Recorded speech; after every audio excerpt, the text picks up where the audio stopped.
All right, welcome everyone to the Open Democracy Book Club for June. This month we're reviewing Ungoverning, and Representative Russ Muirhead is joining with us today to answer your questions and have a great discussion. So first, we want to start off with a land acknowledgement. Open Democracy acknowledges that we do our work on Indagina, the traditional ancestral homeland of the Abenaki, Pennacook, and Wabanaki peoples, past and present. We acknowledge and honor with gratitude the land and waterways and the people who have stewarded Indagina throughout the generations and continue to do so today. And welcome, Representative Russ Muirhead. Thank you so much for joining us today. I'll give you the floor. Thank you. Thank you very much. First, I just want to ask, am I coming through clearly right now? You are. Okay. If for some reason I'm not, please interrupt me. I can always turn off the video feed if necessary to get my voice to come through more clearly. Well, thank you so much. I'd like to thank everybody who's here this evening for joining to talk about this phenomenon, Ungoverning, the book called Ungoverning that my friend and co-author Nancy Rosenblum and I published in October of 2024, about a month before the election, almost as if we knew what was going to happen in the election and after the election. And this word, unfamiliar word, probably not really a word, maybe a word we made up. We had to come up with a new word because what we were talking about, and I think what we're seeing right now in American politics, is something for which there isn't a word. The intentional destruction of governmental capacity. The intentional destruction of governmental capacity. I mean, the intentional disabling of the state. This is just not something. I mean, I hate to say something's new because there are like 10,000, history PhDs in the country who will, devote themselves to proving that, something you say new, there's nothing new under the sun. But I can't really think of a good, precedent or a good likeness for this. It's not a phenomenon we really see in the annals of politics, disabling. We see people wanting to take over the state. We see revolutionaries of the right, revolutionaries from the left want to take over a state, but then they want to use the state. They don't want to disable it or destroy it. So it's super rare, and it takes the form of an attack on administrative capacity. By the way, up until just about a year ago, if you had proposed to an editor to put the term administrative state in the title or subtitle of a book, they would have run for the hills. It was just a way of making sure that your book would sell no more than 24 copies. Just like a term that put people to sleep. And so Nancy and I came up with alternative titles. We said we we're going to try not to talk about administrative state.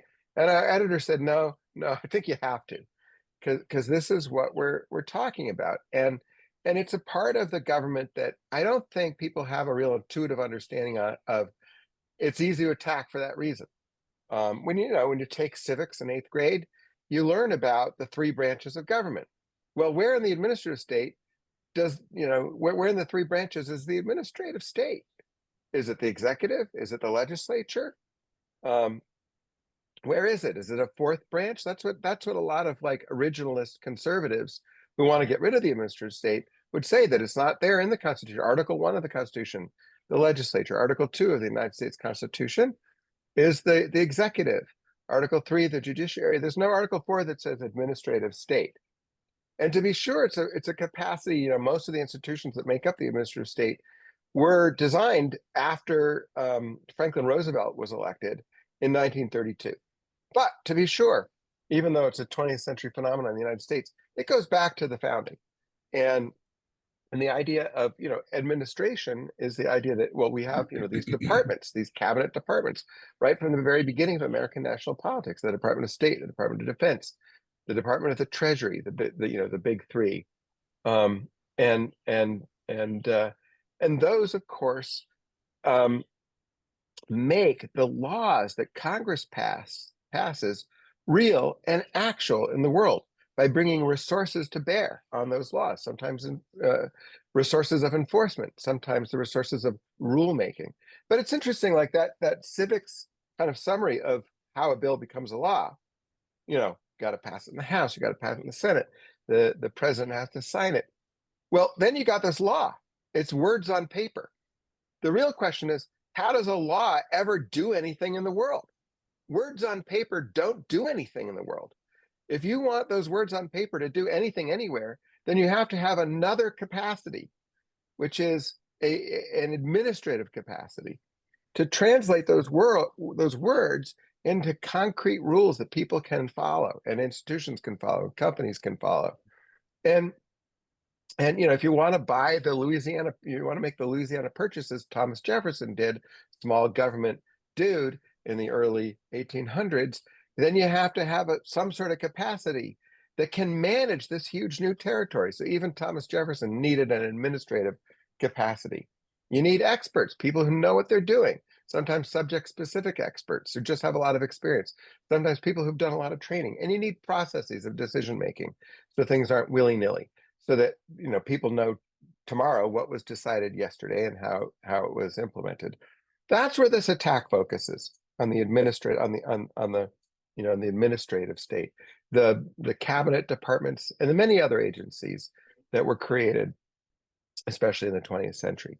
Well, somebody might say to me, some sort of skeptic, like Linda Bundy, might come up to me and say, well, listen, Muirhead, isn't this just conservatism? Isn't what you're calling ungoverning really just conservatism? I mean, aren't conservatives basically those who want a small state?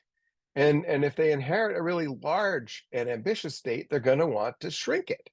And so isn't what you're calling this new thing, this radical thing, this destructive thing, isn't this just what conservatives would do if they had power? And isn't what they promise to do? And Linda, that's a good question.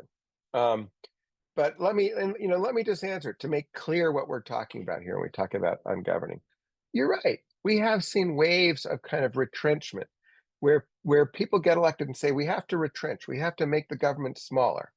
That, as I said, that was Thomas Jefferson. He didn't really make the government much smaller, but that's what he said when he ran. He didn't like the national bank that Hamilton had established in the 1790s, nor did his successor, Andrew Jackson, who refused to renew the bank's charter and brought it to an end.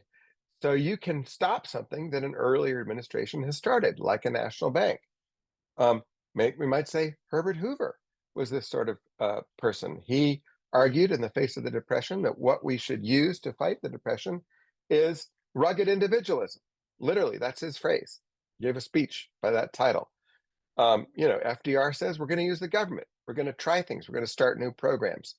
So, and of course, it's Goldwater, the 64 Republican nominee, wanted to make the government smaller. And most famously of all, it's Ronald Reagan, who says in his first inaugural speech, government is not the solution to our problems. Government is the problem.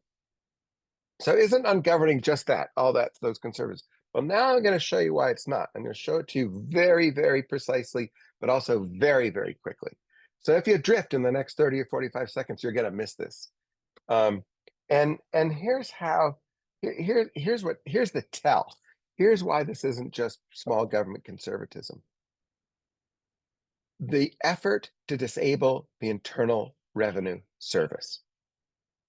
We have seen this, massive firings, layoffs in the Internal Revenue Service. We've seen the promise to disable the Internal Revenue Service during the campaign and the follow-up on that promise in the last several months. Now, I can imagine an executive taking over a company and saying, unfortunately, this company, is bloated. We're going to have to cut middle management. We're going to have to cut staff. But what executive makes as his first target accounts receivable? That would destroy a company, to wipe out the office of accounts receivable. When a president disables the revenue extracting capacity of the state, that president is destroying the state. And by the way, attacking the IRS isn't part of a policy. It's not saying, oh, there are better ways to collect taxes. The way the IRS does it, it's stuck in the past. It's very inefficient. It's very ineffective. There are so many better ways. We're going to get rid of the IRS so that we can start something new and better. Well, if anyone has proposed from this administration something new and better, please let me know, because I haven't heard it. What I have heard is an attack on this. The most elemental capacity, aside from actually defending the state, is generating revenue. And so this attack on the IRS that's the difference between ungoverned. That's just an example of why what we're looking at is a frontal assault on the ability of the state to do things that states do, whether they're run by conservatives or liberals or just centrists or whatever. This is why it's ungoverning, not just small government conservatism. That's the proof. You don't have to look any further than the IRS, although there's lots of other items that would also prove it.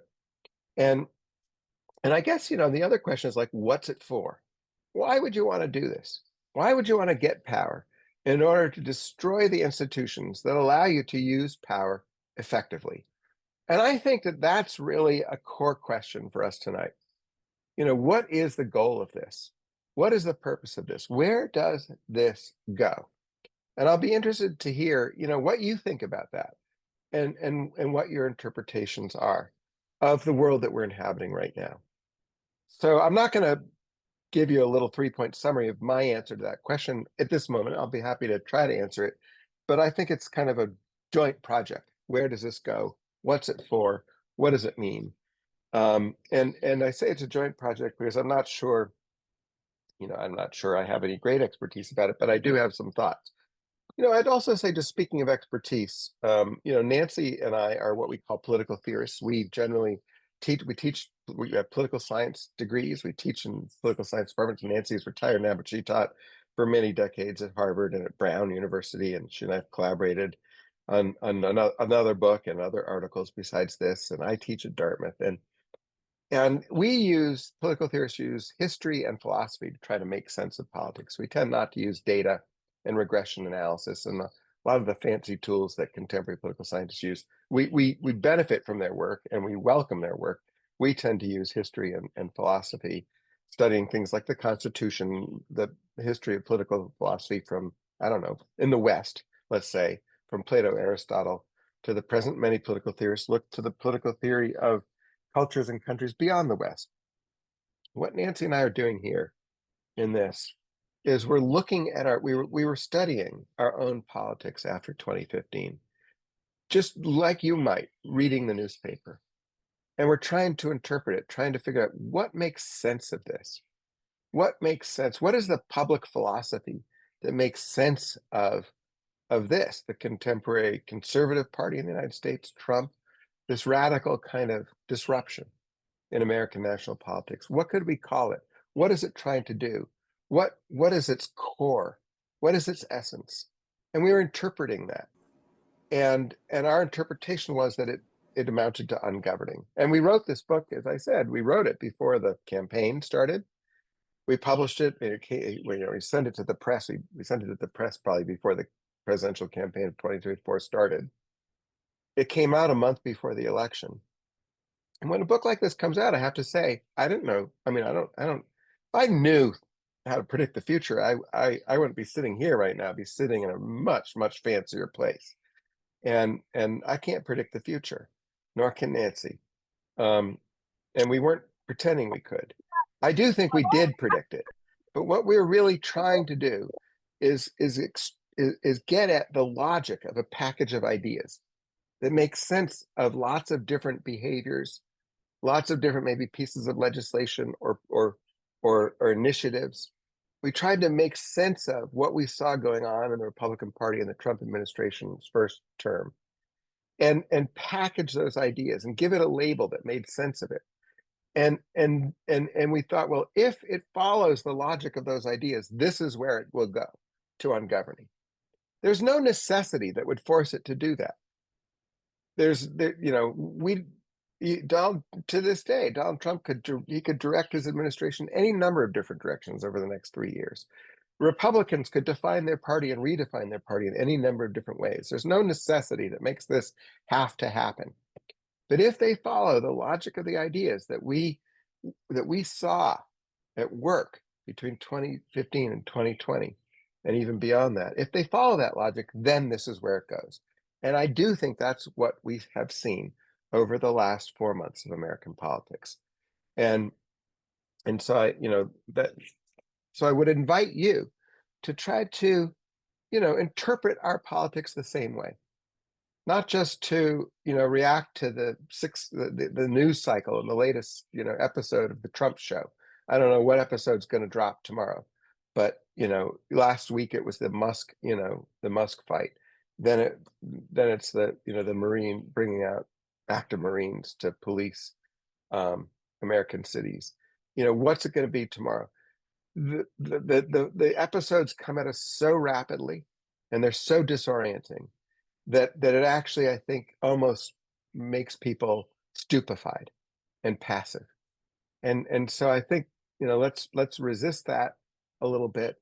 That's the stupefaction that I think actually a lot of this, politics as constant entertainment is meant to instill. Let's resist that by really trying to interpret what this is about and where we think it's going to go. So I'll stop there, Kaylee. But as I have pointed out to Olivia, I am trained to talk in 75-minute increments because that's how long the shortest class is that I teach. And both my children, my wife, and my parents and my sister and all my friends, have learned they just have to jump in and interrupt me. So I'm happy to keep going, but let me just stop there and invite comments, observations, and questions. They don't have to have. And I just want to say, I don't feel particularly smart about what's going on. I think I'm, walking around in a very, very dark room with very, very, little to guide me. So I'd invite comments and questions and observations, even if you're not certain that they're, incandescent, even if you're like I am groping to try to understand what's happening to Yes, constitutional democracy in America. we're going to go to your hometown of Manchester and Lois Cody's first question. Thank you very much, Representative, for being here and for writing that book. I have been thinking about why this is happening in the context of all the actors and factors for years. And I just keep coming back to got Orban in Hungary. He's got his autocratic rule, but he didn't dismantle his state. You got Erdogan in Turkey, you can go on. Autocratic rule, did not dismantle the state, got what he wanted. We got us. This guy got what he wanted.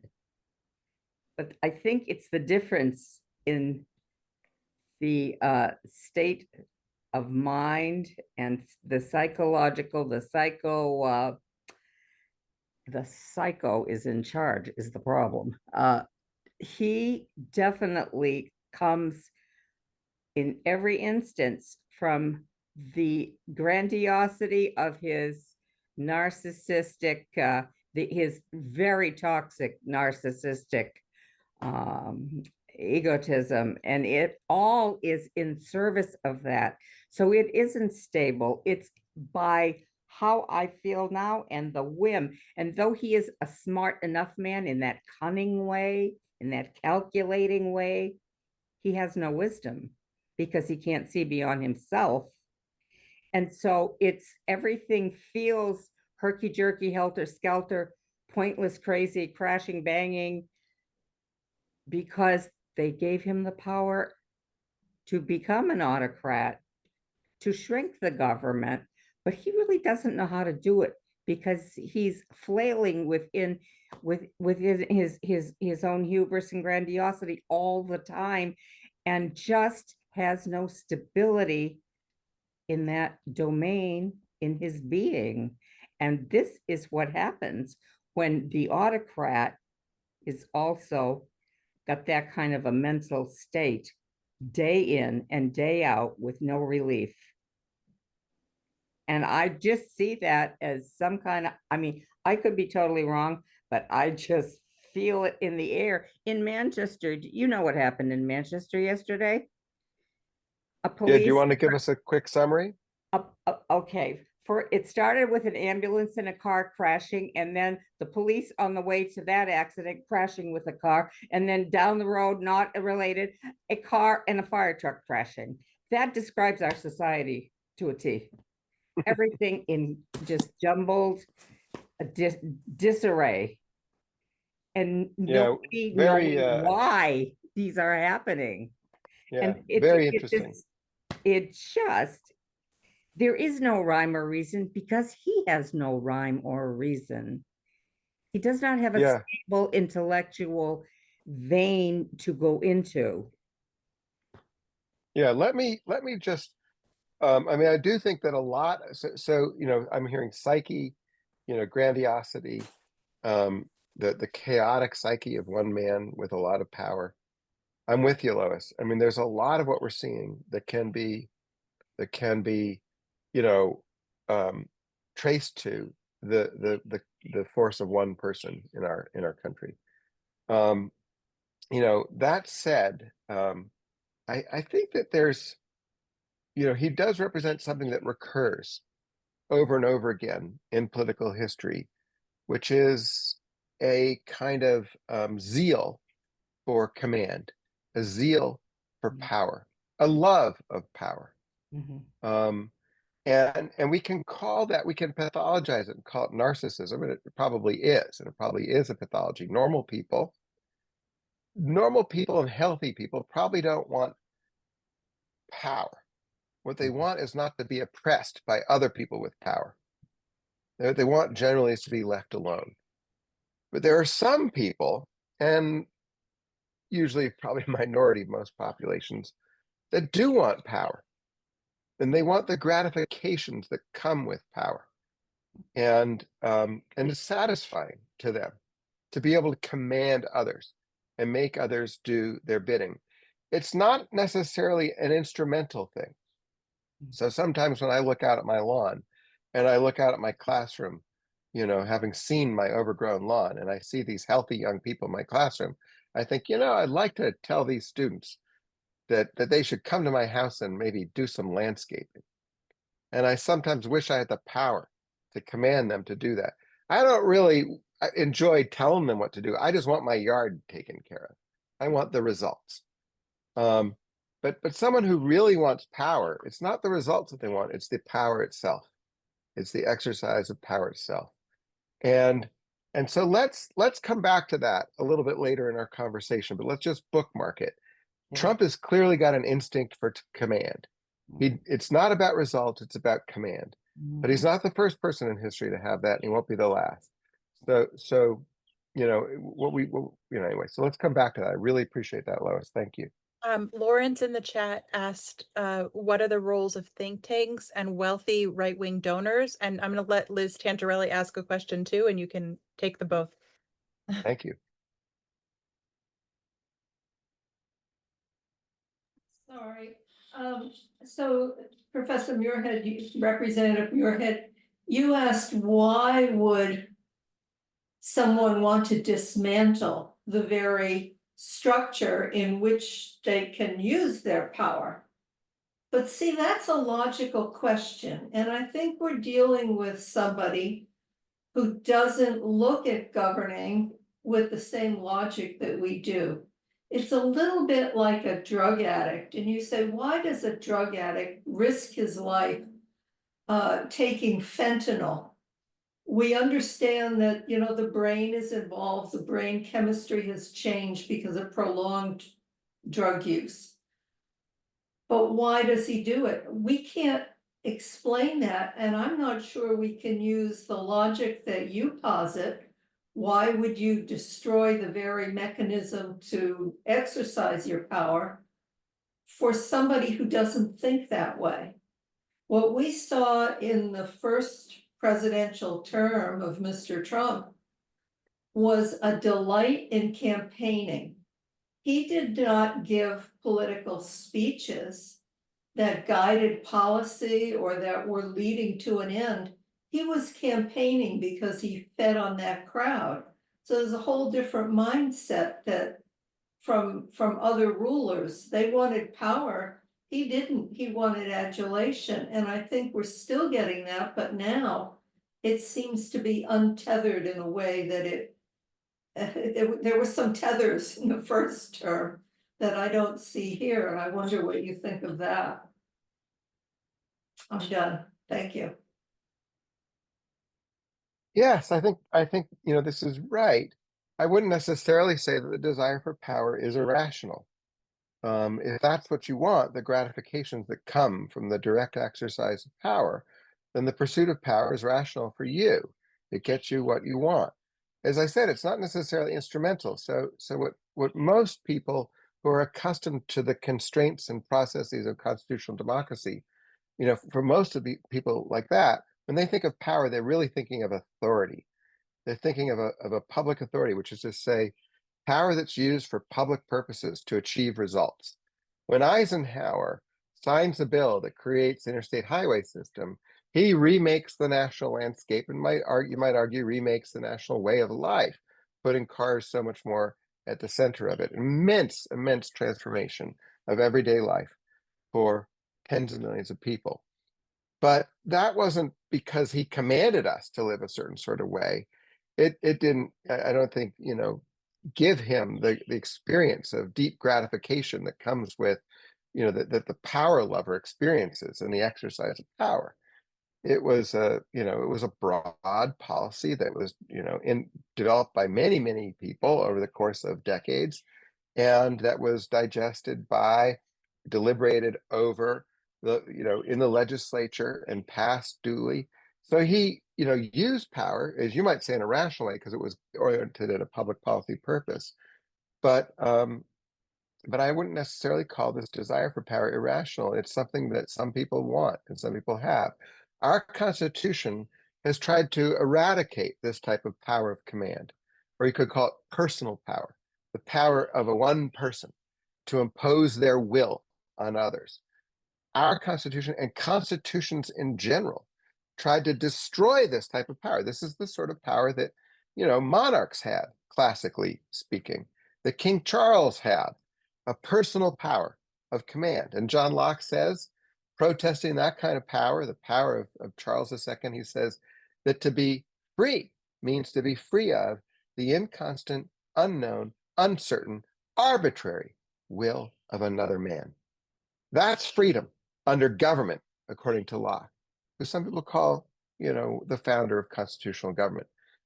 So you're right. Like this is we haven't experienced a politics where there is this kind of power, and now we are. And let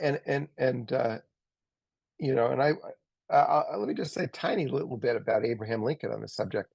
I've been drawn back to his speech. I mentioned it to some of you earlier. I've been drawn back to the first speech he ever gave, called the Lyceum speech, which he gave when he was about 28, 29 years old, completely obscure, young man, just having become a lawyer, never went to school, law school or any other school, self-educated, as we know. And this Lyceum movement gave people the chance to sort of speak on subjects in a public way. And there he is on the dusty frontier town of Springfield, speaking on the subject, the perpetuation of our political institutions. And in the close of that speech, and if you want to just skip to the last paragraph or two, you can see this. You can just Google Lincoln Lyceum speech and read it. He warns his listeners about the prospect of a supremely ambitious person, a person who wouldn't be satisfied merely serving as a governor of New Hampshire, like, let's say, Chris Sununu, multiple terms in the governorship. You can disagree with him or agree with him, but he serves the public as he thinks best, and then says, I'm done. I don't want to run for the United States Senate. I'm done. I'm going to go see what I can do in commerce and contribute in other ways. Someone who really thirsts and burns for distinction, for fame, for power, isn't going to be satisfied merely serving as governor for 3 or 4 or 5 terms. Someone like that is going to want a lot more power than any gubernatorial chair could confer, more power than even the presidency could traditionally confer. Somebody like that, Lincoln says, is like a Napoleon, or who would have been sort of a contemporary of his in that moment, or a Caesar, he says, or an Alexander the Great, Caesar, Napoleon. He picks out three over the previous millennia, and says these people will not be satisfied by a mere constitutional office. And what someone like that will do, the only way they can really satisfy themselves is by tearing down the political institutions we've inherited. So I think, Lincoln diagnosed it then in 1838, looking at Napoleon and the specter of that sort of person arising, even here in the United States. And it's not, it's something that happens in politics, alas. Karen?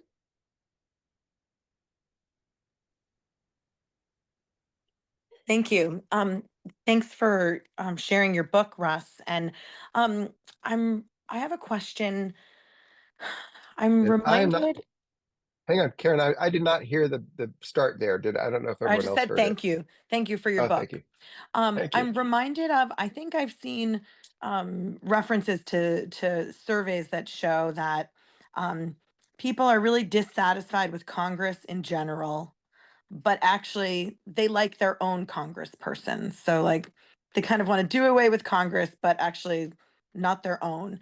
And I'm wondering if the administrative state is kind of like that too. That does the administrative state in DC feel very far away and kind of distant from the average person's experience, so that you can people have kind of gotten drawn, they've gotten pulled up in this fervor to destroy the administrative state. Um, but I guess I don't see that quite as much at the state level. And I guess I'm wondering if in your research that you found, if there's a connection to the level of government. Like I think, especially as a longtime city councilor, I definitely saw people who would really have, who would really be horrified to think about eliminating our libraries, or eliminating the parks department, or eliminating the planning department, or fire department, police department, that's the administrative state on the local level. And at the state level. So I guess I'm just curious about if you uncovered anything about people's relationship to the administrative state from the federal or state or more local perspective. Yeah, great. Wow, Karen, fellow political scientist. Those are great observations. First, just the legitimacy, the vulnerability of the administrative state. That's your first observation. That it suffers a kind of legitimacy problem. It's hard for people to see it. It's hard for people to know what it is. Oh my gosh. I mean, I gotta tell you, when I started this book, I did not know what it was. And I bought this, like, the official US government guide to federal agencies and departments. And in the first pages of this guide, it's a little slim book put out by the government, printing office. The authors say no one can count up. No, there's no final count, no agreed upon count of all the bureaus, offices, agencies, and departments that exist in the federal government. Which I fell out of my chair when I read that. It's much more taught. Administrative law is taught in law schools. It's not taught even at the college level in political science departments at all. And how about just like ordinary, citizens who aren't like majoring in political science, but who care about politics, who care about their country? Really hard for them to see it. I mean, how many people knew what USAID did, what its budget was, what its mission was around the world, what the different, I did not know that $8 billion of that USAID $48 million annual budget was mainly used to purchase, food for people, for the poorest people in the world, to remediate hunger, and to purchase medicine for people suffering from treatable diseases who otherwise wouldn't be treated, until that agency was cut by Doge in the first weeks of this administration. By the way, Karen, just as you sort of observed, might happen at the state level, we've seen happen even at the federal level with the Republican majority in Congress. Just read today that Congress is trying to restore $8 billion in food and medicine aid that was cut from USAID. And NPR, which turns out to be a very important resource across rural America, that the Republican Congress does not want to destroy, NPR. So it's very, very vulnerable. It's extraordinarily vulnerable. And it's even more vulnerable when the work of the administrative state is quite indirect, when people don't directly see what it does. And like we don't see what's happening when, with PEPFAR, with the provision of AIDS treatment and medication across Africa. Americans don't see that. Amazingly effective, amazingly beneficial federal program commenced by George W. Bush. We don't see it because it's not happening here. It's not reported here. So that makes the minister of state, you're right, Congress is vulnerable, and we see that all the time. We like our member of Congress, but Congress is an institution quite vulnerable, and the minister of state is 100 times more vulnerable. And Nancy and I discussed this in the book. It's like it's I don't know that there's really a way out of it. It's also kind of, as you say, it's distant. It's in DC. And DC is like a long way away from most places in the country culturally and geographically. Who knows anybody who works in the United States State Department? Most people don't know anybody who works in the State Department. What is a diplomat? What does a diplomat do? Most people who care about their country, who pay attention to the news, will go through their whole lives not meeting a diplomat or knowing what they do, in the State Department. So very, very vulnerable. And then add to this that it's staffed mainly by experts. The people who work in the Bureau of Labor Statistics, who compile statistics like the inflation rate. And by the way, there's this part of, there's this enormous informational infrastructure that the administrative state provides that allows decision makers to make good decisions by describing what's actually happening in our society and in our economy, by generating accurate, good, reliable statistics. This requires expertise. And that expertise can seem, experts can seem unaccountable, arrogant, condescending, as we've seen, it was exacerbated so much during COVID. So extraordinarily vulnerable, as you said. By the way, Karen, love your observation about the states. We kept thinking while we were writing this book that ungoverning was going to go to the states and take the same form in the states that it was going to take at the national level. And again, we're sort of writing this before it really happens, in this administration. But we're sort of thinking we're going to see this in Texas. We're going to see this in Florida. We're going to see this in the Dakotas and Oklahoma. And I kept noticing that that's not quite what Abbott was doing. It wasn't what DeSantis was doing. There are elements of it, but not really. They're not really attacking. And you don't see states have departments of environmental protection. You don't see an attack. States have departments of revenue that collect taxes. And so you're right. We're not seeing this at the state level. So I guess the question is, Karen, is this going to be limited to an attack on the national state, but leave the 50 state governments relatively intact? Or will it, will this ethos end up moving to the states as well? I will say, I think it's pretty new. I mean, I think we were collecting, as I said, different ideas and tendencies into what we thought of as, what we could package as theorists as a kind of common logic of ideas under the label ungoverning. We weren't sure it was going to happen. Now, this book could have just seemed ridiculous. I don't think it looks ridiculous right now. Now we've seen it happen. It's still real new. Could it go to the states? Open question. Thank you so much, Karen. Great. Question in the chat from Bob Perry. Representative Muirhead, do you have conversations with your Republican colleagues in the House about the concept of ungoverning? And if so, what is the Republican Party thinking about this? So this is another great question, because I mean, it gets back to the earlier observation about whether this is really a phenomenon that's restricted to one person's psyche, or whether it's something that's going to get bigger, whether it's something that's going to stay with us. The current president of the United States, at some point, will no longer be president of the United States. I'm not going to speculate about when, but I do believe he's mortal. And so one way or another, there'll be an end to this presidency. And the question is whether this phenomenon ends with it. And the answer to that question depends on whether it not only defines the psyche of one person, but also on whether it defines a party. And in this case, the Republican Party. And one of the most amazing achievements of Donald Trump, and I can't help but admire his own skill and intuitive genius in lots of different ways. But one of the most amazing achievements is the way that he has redefined the Republican Party.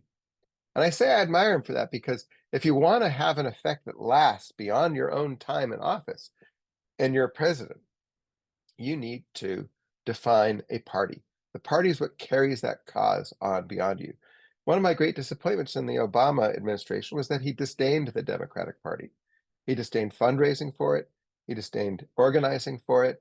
And Democrats lost at state levels, at governorships, state legislatures. They lost all over the country during his presidency. And I think, you could defend him. I think maybe he had very good reasons for that, but he wasn't a partisan. Donald Trump is. And he's not kowtowing to his party. He's redefining his party. So I think the question is, will the Republican Party define itself as the party of ungoverning?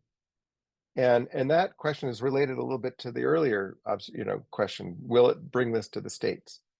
And I do observe in the State House that most of my Republican colleagues, I mean, almost every single one of them, opposed Donald Trump in 2015. They opposed him in 2016. They didn't oppose his reelection in 2020, but they weren't enthusiastic. They did not. They opposed him in 2024. And this is in New Hampshire. And you don't have to look any further than the former governor, Chris Sununu, who supported very energetically Nikki Haley, not Donald Trump. And so now I've noticed the vibe shift, that all of these legislators who really opposed Donald Trump now seem to love him. And I was having lunch with a Republican legislator in the New Hampshire House who I really admire. I think this legislator is so conscientious and so public spirited. And I really admire this legislator's character. Insofar as what I can tell from somebody else's characters, they seem like a very just good person. I don't think this legislator and I agree about anything, but I like her.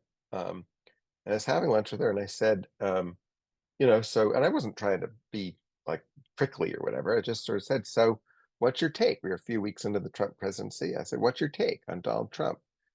And they said to me, well, let's just say I'm not tired of winning. And I thought that was very, very, very illuminating, because the Republican Party, and this is the thing I think, whether you're a Republican or a Democrat or an independent, you need to understand, the Republican Party in the United States did not believe it could win national elections for almost 25 years. It, did not really win. It almost won, but really almost lost the election of 2000, in which George W. Bush became president. There was kind of a war that propelled it to victory in 2004. Loses in 2008, 2012, does not win the popular vote in 2016, loses in 2020. And so here we are in the early 2020s. The Republican Party does not believe and they also don't believe they're going to win the popular vote, because they think that their demographic is a declining demographic in a country that's going to become a majority minority country very, very soon. And so they just think demographics and time are against them, and they're not going to win majorities. And I think this is, leading to a certain whatever. I want to speculate on what that does, but this is, I think, the secret self-understanding of the Republican Party. And what does Donald Trump do in 2024? He wins the popular vote, and this is the gut punch to Democrats. He wins it, and wins larger shares of constituencies in 2024 than he did in 2020. Constituencies that were thought of by Democrats as Democratic constituencies. I'm not saying he wins them outright. He just wins larger shares of Blacks, larger shares of Hispanics. He actually wins outright households making less than voters from households making less than $30,000. He loses outright the majority of households making more than $100,000. Now, my, woke colleagues in the professoriate, think that the Democratic Party is the party of the working class. And I've had to point out to them that it's not winning the working class anymore, that Trump's Republican Party is winning the working class.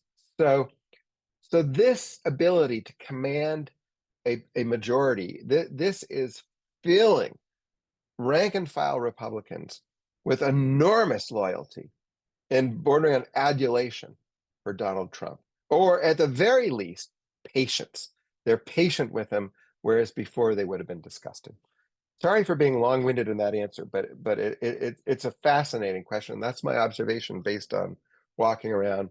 And I think one of the coolest things about serving as a state representative, if you can take it, is I live in a bubble. I live in Hanover. At my family of origin, my parents in Manchester, they're super liberal. My sister, the people I talk to every day, in a sense, they all agree with each other. The people I work with, for the most part, all agree. And that's fun and cool and fine, to hang with people who agree with you about a lot of stuff.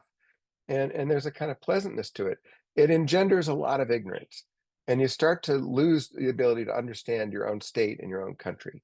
And right now, when I hang out in the legislature, I'm hanging out with 240 people who don't agree with me, and every conversation I have with them is a learning opportunity.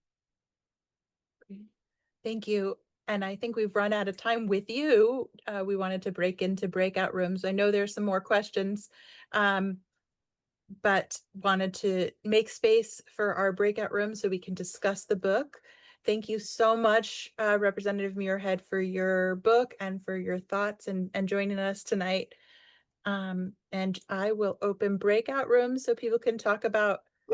Let me just say very quickly, Olivia, I'm so flattered by your presence tonight to talk about this. I mean, just personally, very, very, very flattering to me. And so I know kind of everybody has something better to do right now. And I just want to say thank you for it's an honor. Thank you very much.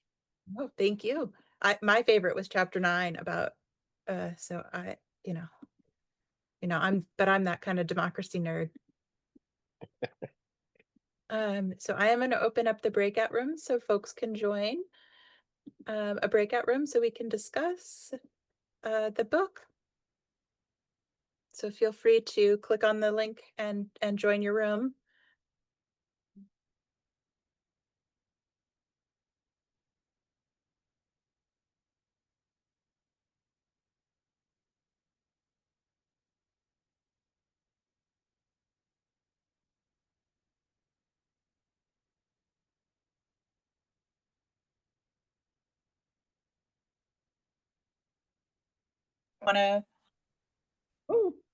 Kate, do you want to start with your group, or is there someone from your group who wants to? I tried to take notes, and so I'll do my best. Moji, who had not had a chance to get his question answered, in the big group, said, oh, he wished he'd put his hand up earlier, but he put in great links into the chat, and those and other things will be in the resource guide. But he was particularly, and he had to leave because he's going on to another Zoom with Move to Amend, which has to do with undoing the corporate personhood.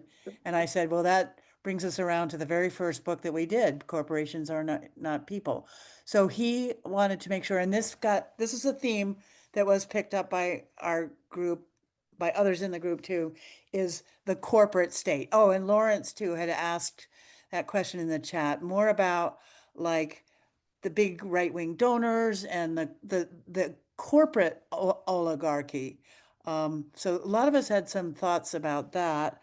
Did we have a solution for it? No, but Moji's projects at University of Arizona posit something like chambers of compassion versus chambers of commerce. That was picked up by John at the end, who sort of said, trust, like if we break down, and I think Russ, you would say that the part of the theory of ungoverning is to erode trust, to like you weaken trust, you can weaken institutions. So there was a lot in our group about that and examples of the corporate state and the dangerousness of it and again, the economic incentive are the militarized culture, the privatization of prisons and things like that. Another question was like, and again, this was in the bigger group too, like, why do they follow? What's in it for people who are following? And Ursula had an interesting insight that came out of the conversation at the League of Women Voters biennial the other day, sort of the role of, and again, this has been in other things, the role of expertise, which, you talk a lot in the book, and we've talked about that too. And so we talked about it quite a bit about how important it is. And also, and this was kind of a useful distinction between knowing more and knowing better, and that there can be a tendency for people to feel disrespected, condescended to, like that they're told they don't know. And I can think of this in terms of, the vaccine controversy, that there are people who are still simmering deeply about that. And let me see. And something I can't even read my own writing means, oh, yes. So how can we do a better job of, make valuing good knowledge, say, and things like that. And one of the problems goes back to the corporate state, which has the means of marketing and messaging and so forth are highly monopolized right now by gigantic corporate interests. Michael Lewis book, Amira's giving us that thing. And then maybe Bob didn't have exactly the last word, but oh, how to break through. Again, how do we break through to people who he was sort of frustrated that people just don't seem to want to know more and so forth. And then it came around to visibility and just holding those signs. And he said, maybe that plants a little seed of doubt. He said, I'll be standing on that street corner. I hope eventually they give me like a cement footprint there. But, so maybe in some way that dealing with ungoverning by saying we haven't given up on it, and the role of this visibility and collective active, and which also builds trust, at least planting the seed of doubt. So that's some of the things from our group. Thanks, Kate. And See it a note sort of, from Bob. thanks, Kate. And this brings back to page 221 in my book that says, reaching the public mind demands something more. Personal stories from civic cervics recounting experiences, stories of what it means to us personally. So I just feel like that words of the book sort of capture your discussion. We want to go to the other group, Liz Tantarelli. I don't know who in your group can report back. Sorry, I didn't take notes. I'd love to have,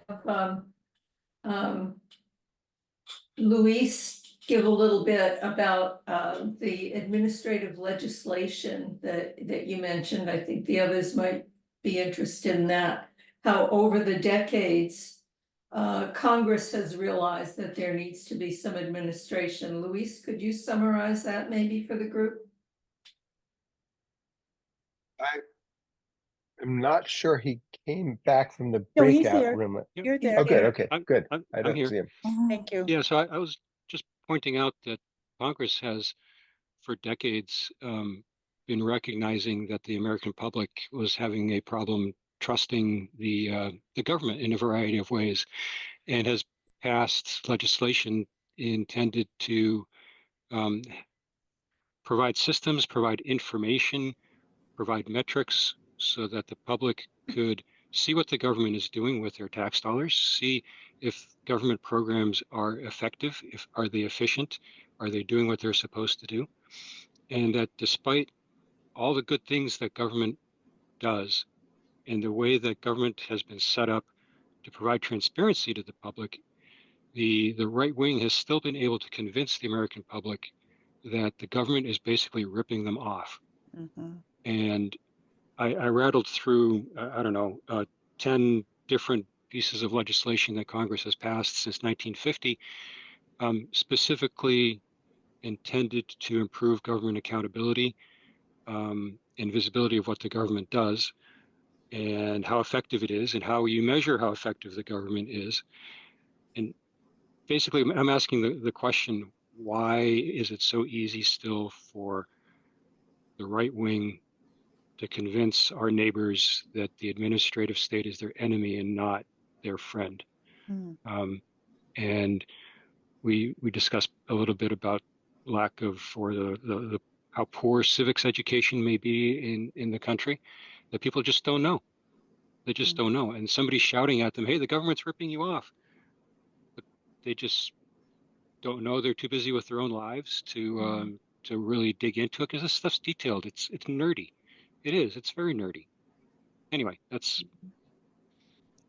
Thank I you. could talk for a while on that stuff. And if you want to put anything in the chat, like, those things, again, we can transfer that into the resource guide, because it's very hard to synopsize and capture everything in our talkouts.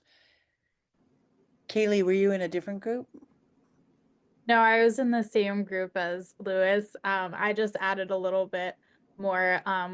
Representative Muirhead started us off with a great question. Do we think this type of ungoverning is permanent or manifested within Donald Trump? And we all kind of came to the consensus that this is permanent and here to stay with or without Donald Trump. And yeah, just going back to the lack of civics education. Especially in the state of New Hampshire, and how that is only contributing to the problem. People just don't understand what the administrative state is doing for them every day. But I had hope. Bill had hope. I had some hope. Well, hey, share, please. No, I think I think fundamentally we agree on most of the things about democracy. We all want money out of politics. We all want, access to voting. We all want fair representation. And if we can effectively communicate without all the nonsense and disinformation around us, we should be able to come together, especially now that we have this common enemy and we see how he's totally destroyed and how their party has totally destroyed us. That should hopefully motivate us to forget some of the minor differences that separate us.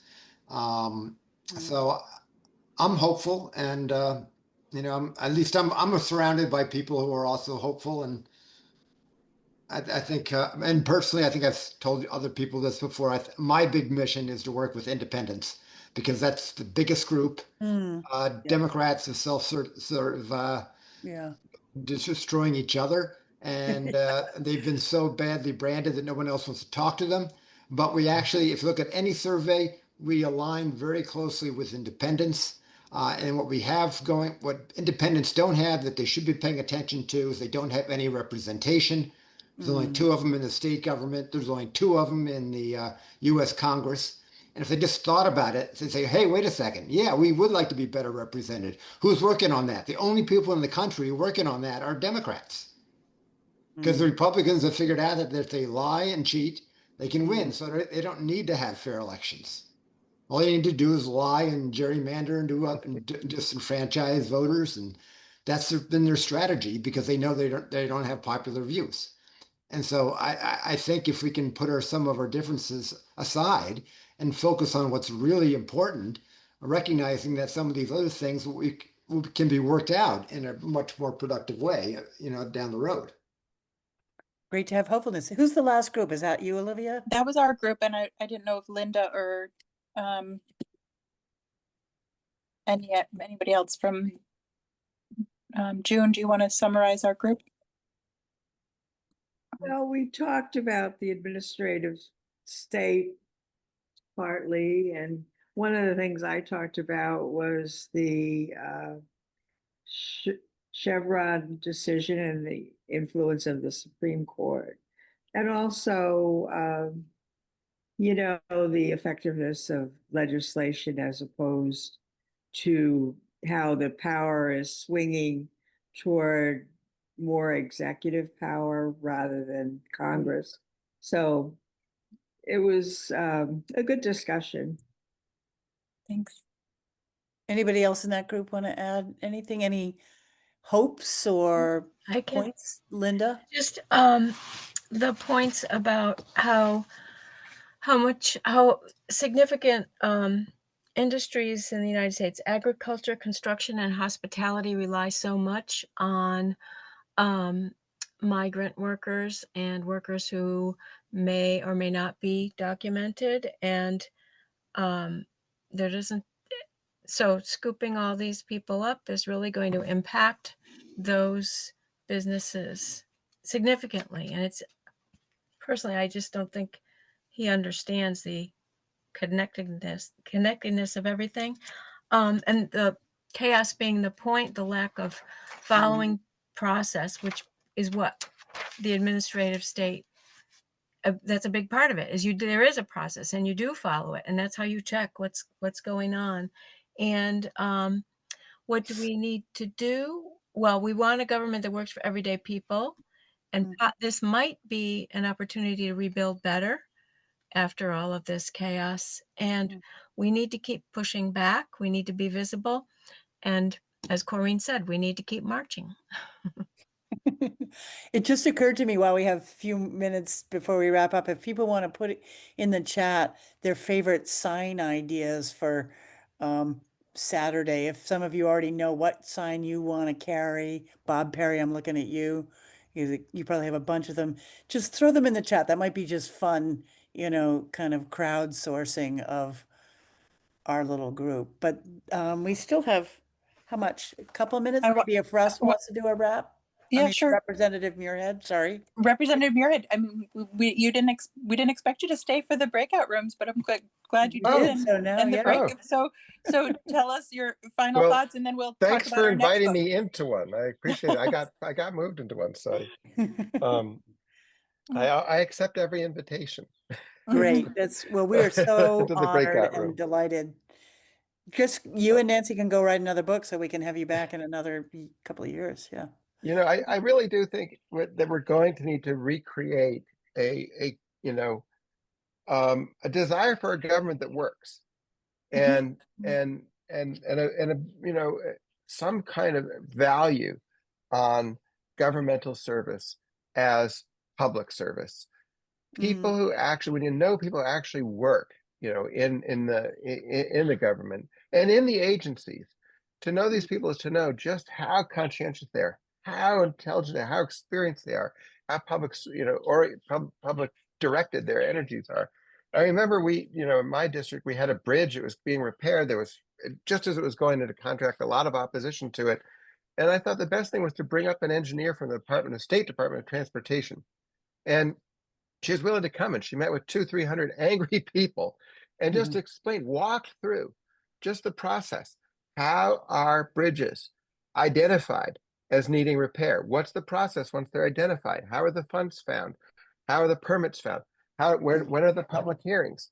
And when do the contracts go out? And there's a 10-year process, and she walked everybody through it. At the end, there were 250 people in the room in awe, not only of her as a public servant, but of the ability of the state to maintain safe bridges, something that just you don't think about as you zoom over them. And it was really, it was a humbling moment. I was like, that is a government that works, and we never talk about it, we never celebrate it, and there are a lot of demagogues out there that go a long way beating it up, and it's time to stand up for it.